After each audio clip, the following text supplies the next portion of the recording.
அதைத்தான் தாவீது அரசன் இப்படி சொன்னார். என்ன சொன்னான் தெரியுமா?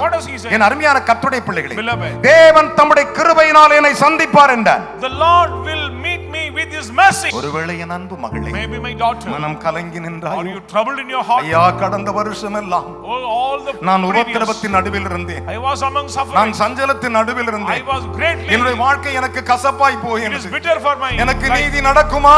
There is righteousness. என்ன தேவன் நீதியாய் மாற்றுவாரா? Lord give righteousness. என் கண்ணீரை துடைப்பாரா? Lord wipe away. ஹalleluya. Hallelujah. தேவன் தம்முடைய கிருபையினால் சந்திப்பார். The visitation of Lord will come with mercy. என் சத்துருக்களுக்கு நேரிடுவதை நான் காணும்படி செய்வார். My eyes will see the distraction of my enemies. ABE சபை நடத்தும் மகிமையின் எழுப்புதல் மாலை ஜெபம். நாள் 30/6/2025 திங்கட்கிழமை. நேரம் மாலை 5:30 மணி முதல். இடம் தூய பேதுரு ஆலயம், எண் 136, செம்மன்பேட்டை, கெல்லிஸ், பொர்சைவாக்கம், சென்னை 7.